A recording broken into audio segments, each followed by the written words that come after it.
Em nome do Pai que me criou, do Filho que me resgatou e do Espírito Santo que me santificou. Divina vontade, reina na minha vontade. Ó minha mãe, eu te amo, tu me amas, dá-me um gole da divina vontade para minha alma. Me abençoa, mãe, para que todas as minhas ações sejam feitas diante de vossos olhos maternais. Vinde, Espírito Santo, vinde por meio da poderosa intercessão do Imaculado Coração de Maria, vossa amadíssima esposa e nossa mãe. Amém. Vem, divina vontade, nesta ação que estou a fazer e em todas as ações que farei durante esse dia. Amém, Fiat. Livro do Céu, volume 3, capítulos 86 e 87. O 86 é de 24 de junho de 1900. A cruz é o alimento da humildade. Depois de ter passado alguns dias de privação, em que no máximo se fazia ver como sombra, como um relâmpago, minhas potências os sentia todas adormecidas, de modo que eu mesma não entendia o que acontecia em meu interior. Neste adormecimento, uma só pena se despertava em meu interior, e era que me parecia que tinha acontecido como a um que, enquanto dorme, perde a vista, ou bem é despojado de todas as riquezas, pelo que o miserável não pode nem doer-se, nem defender-se, nem usar algum meio para libertar-se de seus infortúnios. Pobrezinho, em que estado tão desastroso se encontra? Mas qual é a causa? O sonho, porque se estivesse acordado, certamente saberia defender-se de suas desventuras. Assim é o meu mísero estado. Não me é dado nem sequer dar um gemido, um suspiro, derramar uma lágrima, porque perdi de vista aquele que é todo o meu amor, todo o meu bem e que forma todo o meu contentamento. Parece que para que eu não sofra por sua privação, me adormeceu e me deixou-me. Ah, Senhor, acorda-me, tu, a fim de que possa ver minhas misérias e conhecer ao menos do que estou privada. Agora, enquanto me encontrava neste estado, de dentro de mim ouvi o bendito Jesus que se lamentava continuamente.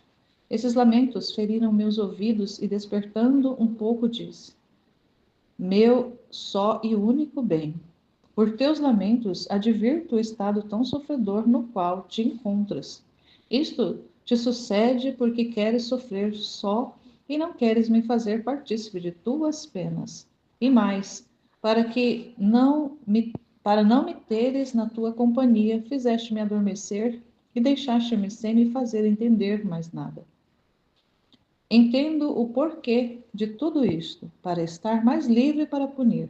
Mas, tem compaixão de mim, pois sem ti estou cega, e tem compaixão de ti, porque é sempre bom, em todas as circunstâncias, ter quem te faça companhia, que te console e que, de algum modo, diminua a tua ira. Porque por agora estás firme em mandar açoites. Mas quando vires as tuas imagens a perecer da miséria, lamentarás mais do que agora e talvez me digas: Ah, se tu tivesses te empenhado mais em aplacar-me, se tivesses tomado sobre ti as penas das criaturas, não veria tão destroçados os meus próprios membros. Não é verdade, meu pacientíssimo Jesus? Ah, Jesus, Jesus, deixa-te sofrer um pouco e deixa-me sofrer em teu lugar. Enquanto isso dizia, ele se lamentava continuamente, quase no ato de querer ser compadecido e aliviado, mas queria que lhe arrancasse quase por força este mesmo alívio, pelo qual, depois de meus rogos, estendeu em meu interior sua mão e pés cravados e me participou um pouco suas penas. Depois disto, dando um pouco de trégua a seus lamentos, me disse: Minha filha, são os tristes tempos que a isso me obrigam, porque os homens se fortaleceram e ensoberbecido tanto que cada um acredita ser Deus para si mesmo. E se eu não ponho mão nos flagelos, fariam dano às suas almas, porque só a cruz é o alimento da humildade. Então, se eu não fizesse isso, eu mesmo lhes faria faltar o meio para humilhá-los e rendê-los de sua estranha loucura. Ainda que a maior parte me ofenda mais, mas eu faço como um pai que reparte a todos o pão para alimentá-los. que alguns filhos não queiram tomar, mas sim que se sirvam dele para atirá-lo na cara do pai. Que culpa tem disso, o pobre pai? Assim sou eu. Por isso, compadece-me em minhas aflições.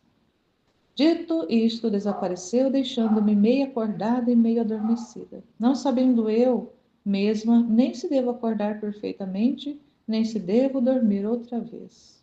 Nossa, aqui esse estado de lamentos, mesmo a Luísa fazendo todas as súplicas, primeiro ela estando ali no estado meio adormecido, sem muitas condições de fazer nada, de entender alguma coisa, como se ela tivesse com as potências adormecidas, os sentidos adormecidos.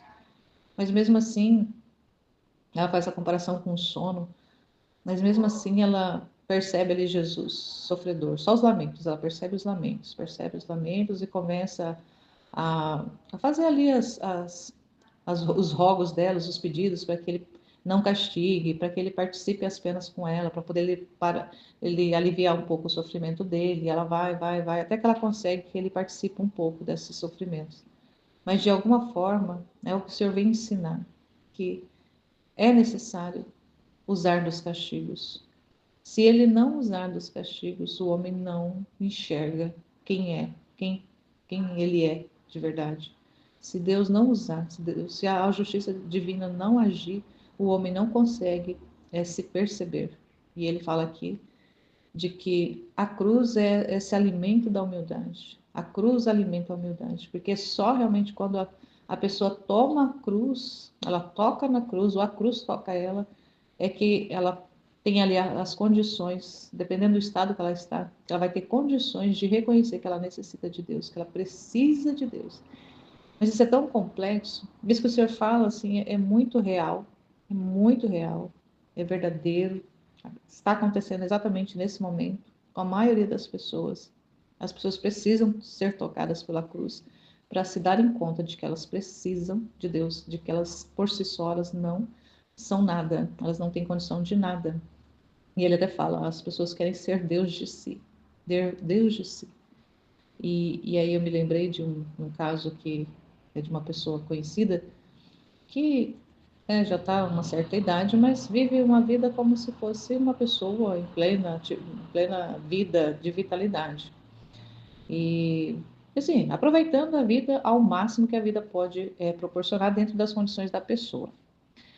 E vai levando a vida desse jeito. E Deus, né, a gente não pode julgar, porque a gente não conhece o interior da pessoa, mas pelas atitudes exteriores se percebe um pouco o interior também, mas só Deus realmente conhece o profundo. E nos últimos tempos, essa pessoa tem sido tocada muito pela cruz, muito, pessoalmente, na própria carne, na própria pele, tem sentido o peso. E quando eu sei de algumas realidades, eu logo penso, é Jesus, é o amor de Jesus tocando. Só que eu não falo para as pessoas, que as pessoas, a maioria não entende.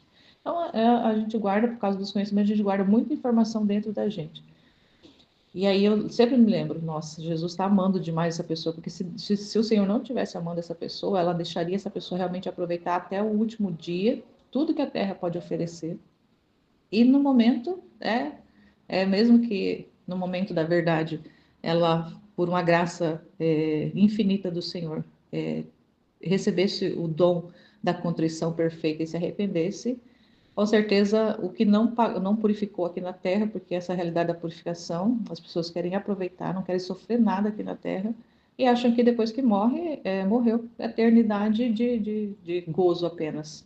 E não se dão conta que existe um purgatório, e o nome já é para isso, para purgar, para purificar tudo aquilo que não foi possível ser purificado na Terra, porque no céu mesmo, no Santo dos Santos, na bem-aventurança, só vai entrar os puros de coração. Quem já tivesse sido purificado de toda a mancha, nem uma manchinha é possível entrar dentro da realidade celestial. Então, o purgatório existe para isso, para fazer essa limpeza, essa purificação daquilo que não foi feito na terra. E então, quando Deus permite, também é o amor dele permitir que a pessoa goze de tudo aqui na terra sem sofrer muitas coisas. Ou é porque já a pessoa já é obstinada mesmo no, na condenação, obstinada mesmo e não quer saber de Deus, já se decide conscientemente viver a vida sem Deus, já desde aqui da terra, ou porque o Senhor já sabe que essa pessoa ela vai se arrepender no último momento, nem que seja no último momento, e que vai precisar passar por um longo período de purificação e intenso. Então, às vezes permite, mas boa parte, o Senhor, por amor mesmo ali, vai permitindo a pessoa também tocar nas dores, nas cruzes, no sofrimento já em vida, já também para ir purificando já, um tempo de purificação já aqui na Terra.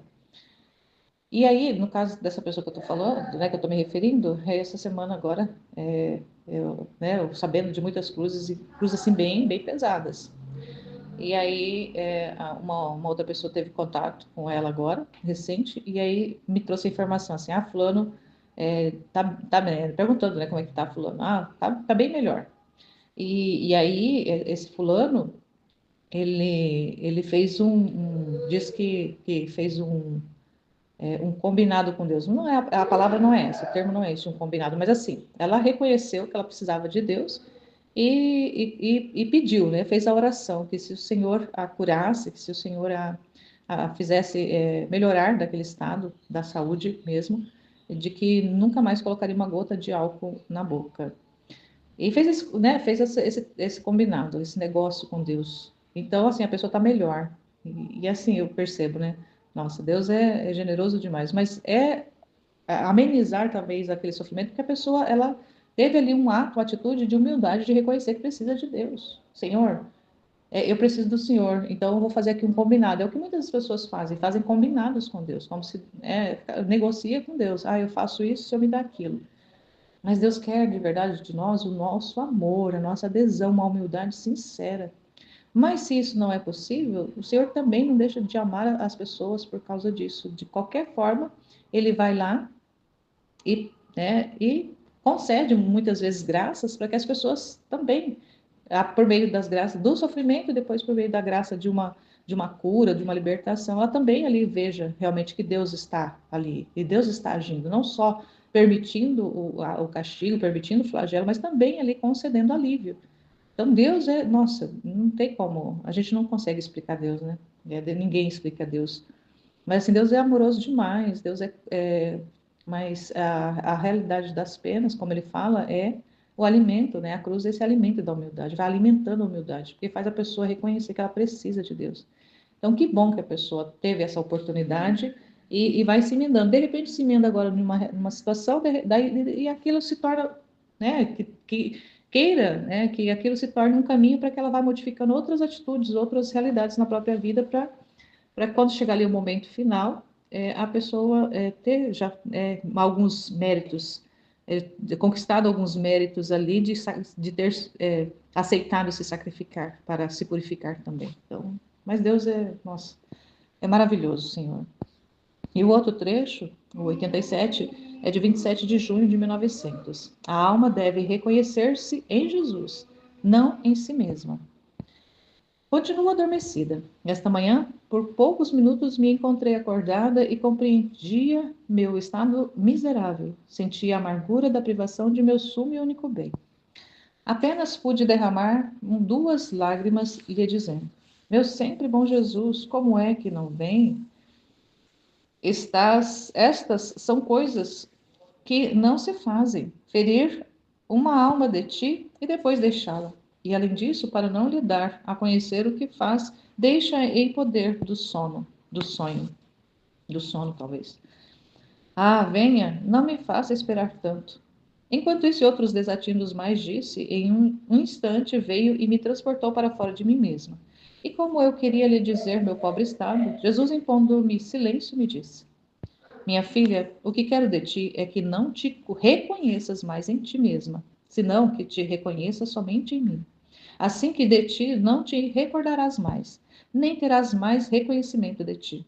Senão te lembrarás de mim e te desconhecendo a ti mesma, adquirirás só meu reconhecimento. E à medida que te esqueceres e te destruíres a ti mesma, assim avançarás em meu conhecimento e te reconhecerás somente em mim. Quando tiveres feito isto, não mais pensarás como a tua mente, mas com a minha. Não olharás com os teus olhos, não falarás mais com a tua boca, nem palpitarás com teu coração, nem trabalharás com as tuas mãos, nem andarás com os teus pés, mas em tudo o que é meu, para te reconheceres somente em Deus. A alma tem necessidade de ir à sua origem e voltar ao seu princípio.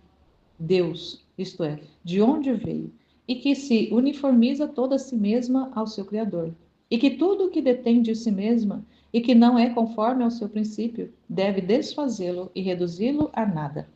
Só assim, nua, desfeita, pode voltar à sua origem e reconhecer-se só em Deus, e agir segundo o fim para o qual foi criada. Eis aqui, então, que para uniformizar-se toda em mim, a alma deve tornar-se indivisível comigo. Enquanto dizia isto, via terrível castigo das plantas secas e como deve avançar mais. Mal pude dizer: Ah, Senhor, como farão as pobres pessoas? E ele, para não me prestar atenção, como um relâmpago fugiu e desapareceu. Quem pode dizer a amargura de minha alma ao encontrar-me em mim mesma por não haver podido dizer nem sequer uma palavra por mim e por meu próximo, e pela tendência ao sono, porque de novo estou neste estado. Então, ela continua nesse estado de adormecimento, de sonolência, com as potências enfraquecidas, mas o Senhor vem fazer aqui um ensinamento para a Luísa que é espetacular. Só que a gente precisa meditar muito a respeito do que ele fala aqui para compreender. Então, eu vou só reler aqui o que o Senhor fala para ir meditando mais, mas é uma informação muito grande para poder ser resumida aqui num pequeno áudio. Ele fala aqui: minha filha, o que quero de ti é que não te reconheças mais em ti mesma, senão que te reconheças somente em mim. E tudo que Jesus fala para Luiz, ele está falando para mim, falando para a pessoa que está ouvindo, que está lendo. Assim que de ti não te recordarás mais, nem terás mais reconhecimento de ti, senão te lembrarás de mim, e te desconhecendo a ti mesma, adquirirás só meu reconhecimento. E à medida que te esqueceres e te destruíres a ti mesma, assim avançarás em meu conhecimento e te reconhecerás somente em mim. Quando tiveres feito isto, não mais pensará com a tua mente, mas com a minha. Não olharás mais com os teus olhos, não falarás mais com a tua boca, nem palpitarás com o teu coração, nem trabalharás com as tuas mãos, nem andarás com os teus pés. Mas tudo que é meu, para te reconheceres somente em Deus, a alma tem a necessidade de ir à sua origem e voltar ao seu princípio, Deus. Isto é, de onde veio, e que se uniformiza toda a si mesma ao seu Criador, e que tudo o que detém de si mesma e que não é conforme ao seu princípio, deve desfazê-lo e reduzi-lo a nada. Só assim, nua, desfeita, pode voltar à sua origem e reconhecer-se só em Deus, e agir segundo o fim para o qual foi criada. Eis aqui então, para uniformizar-se toda a mim, a alma deve tornar-se indivisível comigo. Então, a alma precisa, para que se uniformize toda em Deus, precisa tornar-se indivisível, ou seja, não dá para dividir. O que não se divide? Quando existe uma fusão. Quando existe uma união, dá para dividir, dá para separar, porque na união não se mistura. É unido, está ali junto, mas não está misturado, não está fundido. E o que ele quer da alma é a fusão com a vontade dele. Mas para que haja a fusão da nossa vontade com a de Deus, é necessário o esvaziamento, o nada, a, esse esvaziamento mesmo, como ele fala, se desfazer, se reduzir a nada. A alma precisa voltar ao princípio. Como que é esse voltar ao princípio? Quando antes, o voltar ao princípio, antes de ser criado. Ali, ou na criação, no momento da criação, a alma é criada pura e colocada ali num corpo, né? Só que quando nós já somos concebidos, já fomos concebidos no estado do pecado original. Nós precisamos voltar lá antes disso, voltar antes de Adão pecar. Tem um dos trechos que Jesus fala que nós precisamos voltar ao início, retomar o início antes do pecado. Porque é nesse estado de antes do pecado que ele quer as almas, um estado de pureza, um estado ali de vazio mesmo, porque Deus cria no vazio, Deus cria a partir do nada. Isso é um mistério muito grande. Então, é isso. Amém, Fiat.